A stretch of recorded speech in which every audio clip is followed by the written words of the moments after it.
Welcome! Get ready to create the cutest baby shower website ever. Stay with me, and I'll guide you step by step through the whole tutorial.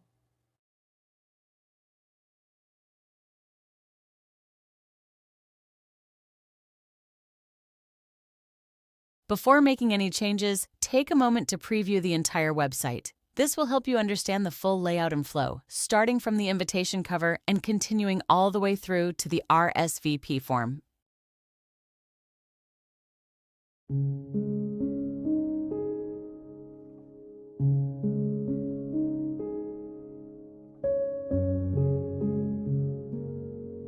Before you start editing, prepare all your details in a separate document on your computer. This includes your welcome message, date, time, location, and registry information. This makes it much easier to copy and paste everything into Canva and keeps the process smooth.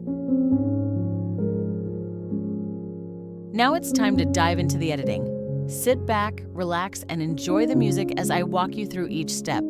Follow along with me, step by step, and by the end, your website will be ready to use. You may notice that some elements are locked to help keep the layout clean. If you need to edit one of them, click the unlock icon first, then ungroup the item. Make your changes, group everything back together, and lock it again before moving on. As we go through the template, you'll see me repeat this process whenever an element needs to be edited. First, I'll unlock it, then ungroup it if needed, make the changes, group everything back together, and lock it again. This keeps the design neat and makes sure everything stays in the right place while we continue customizing the website. Now let's move on to the main part of the website. This is where we'll start customizing the most important details and bring the design together. I'm actually going to keep the colors and fonts the same because I think they already work really well with this design. I also love the phrase "baby in bloom," so I won't change that either. It fits the theme perfectly and gives the website such a sweet feel. From here, I'll just focus on updating the main details so everything is personalized for the event.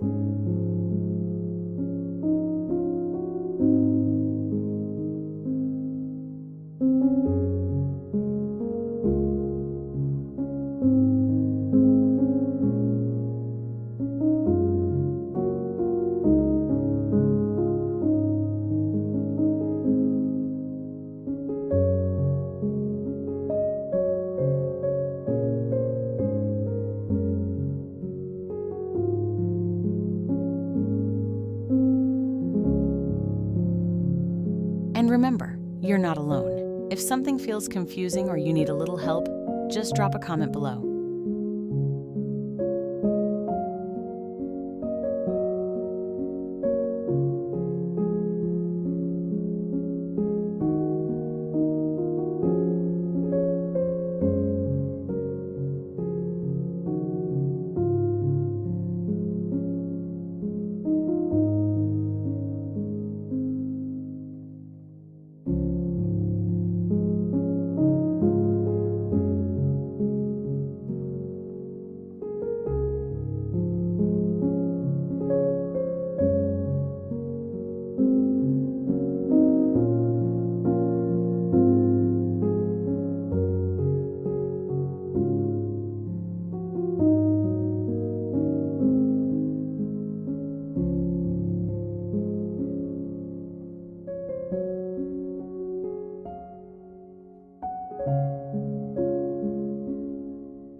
Next, I'm going to update the map button so it leads to the correct location. I'll select the button, open the link settings, and remove the placeholder link. Then I'll open Google Maps, search for the exact venue, and double-check that it's the right place. Once everything looks correct, I'll use the share option to copy the link, return to Canva, and paste it into the map button.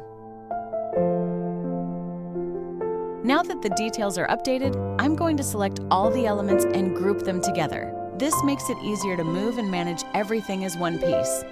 Now I'm moving on to the registry section. This part is very similar to what we just did with the map button. I'll select the registry button, open the link settings, remove the placeholder link, and paste in the correct registry link. Once the link is added, I'll make sure everything is working properly before moving on. Now I'm moving on to the diaper raffle section. For this part, the process is very simple. I'll just select the existing text, replace it with the new wording, and adjust it if needed, so everything fits nicely inside the section.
Now let's move on to the Books for Baby section. Here, I'll simply replace the existing text with the new wording and adjust it if needed, so it fits nicely within the design.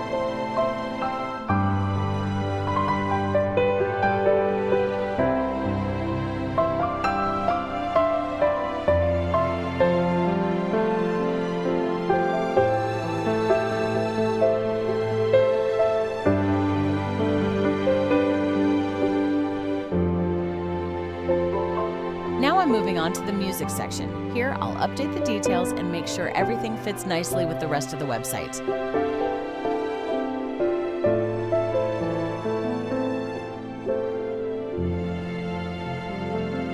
Next, open Inventarium and go to the music section. Here, you can either upload your own audio file or add a YouTube link. Once the music is added, copy the link so we can use it on the website. Don't forget to bring the music icon to the front, so it's easy to click and guests can open it without any issues.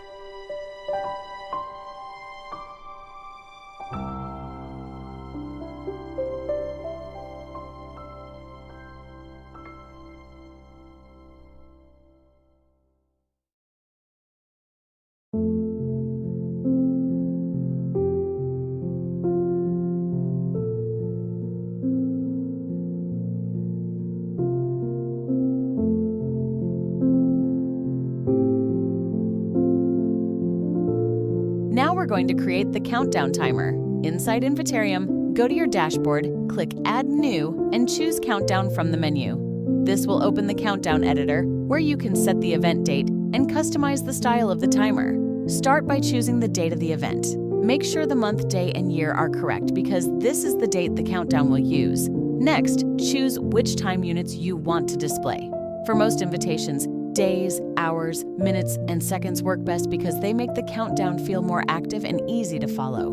After that, choose a font that matches your design. A clean font works well for a modern invitation, while a more elegant font is a nice choice for weddings or formal events. Now you can adjust the colors. Start with the main number color, then choose the color for the last time unit. This helps the countdown match the rest of the invitation and gives it a more polished look. As you make changes, use the preview at the bottom to check how everything looks. Make sure the countdown is easy to read, nicely aligned, and fits the overall style of the design. Once everything looks good, copy the generated countdown link. This is the link we'll use to connect the countdown to the invitation or event page.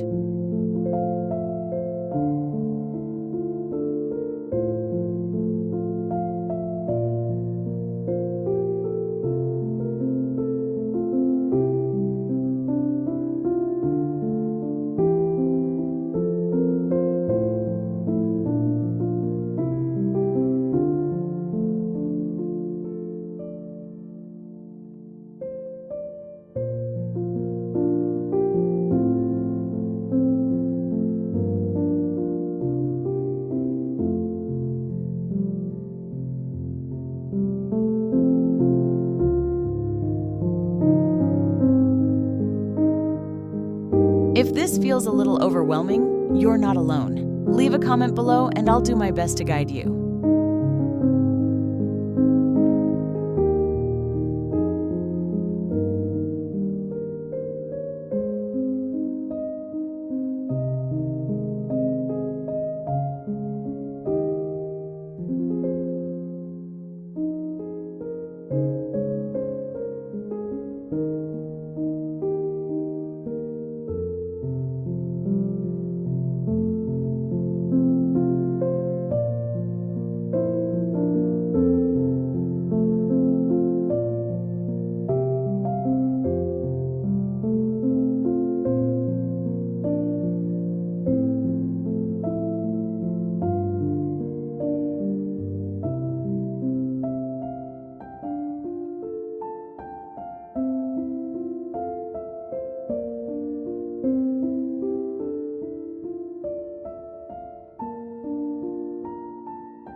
Now the main part of the website is finished. Everything is updated, organized, and ready to move on to the next section. In this PDF, you will find a step-by-step guide that includes all the necessary details to help you understand and follow the process easily. Each section is clearly explained so you can complete every step with confidence. Now let's take care of the RSVP section. This part is done through Invitarium, so just follow their RSVP tutorial step by step and it will show you exactly what to do. In this short guide, we'll show you how to create and manage an interactive RSVP form for your invitation. First, visit invitarium.io and sign in or create an account using your email address. A verification code will be sent to your inbox. Enter the code to complete the login process. Once you're signed in, you will be redirected to the Assets dashboard. From there, click Add New to create a new RSVP form. Next, enter the RSVP questions you would like your guests to answer. You can choose from response types such as yes or no, multiple choice, or short text. These questions and responses will appear on your invitation exactly as you enter them. To add more questions, use the plus icon to duplicate a field or create a new one. For each question, open the drop-down menu and select the appropriate response type. When your form is complete, copy the RSVP link. This link can then be added to your invitation and embedded directly into your website invitation. Your Assets dashboard will display real-time response updates. Invitarium will also email you whenever a guest submits a response.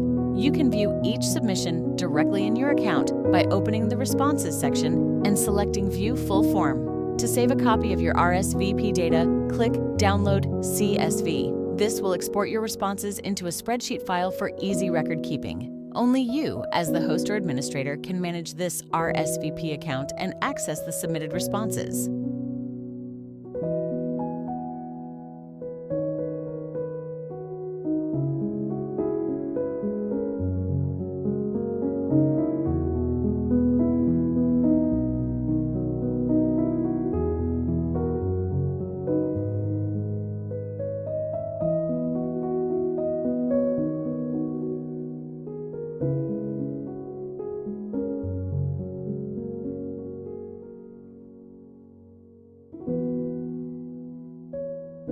Before publishing, take a moment to review the entire website carefully.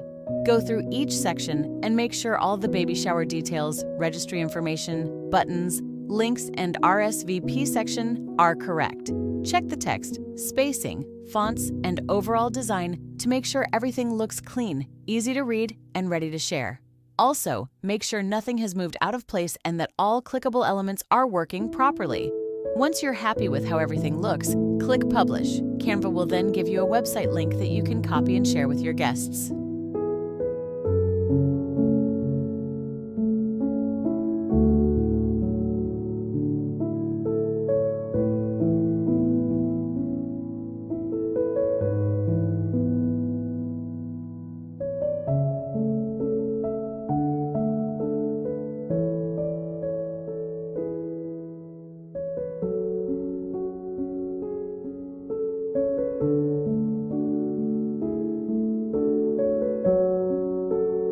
And that's it. Everything is now updated, checked, and published. Your website is ready to share with your guests, and they'll be able to view all the details, open the links, play the music, and send their RSVP. I hope this tutorial was helpful, and now you're ready to create and customize your own Canva website with confidence.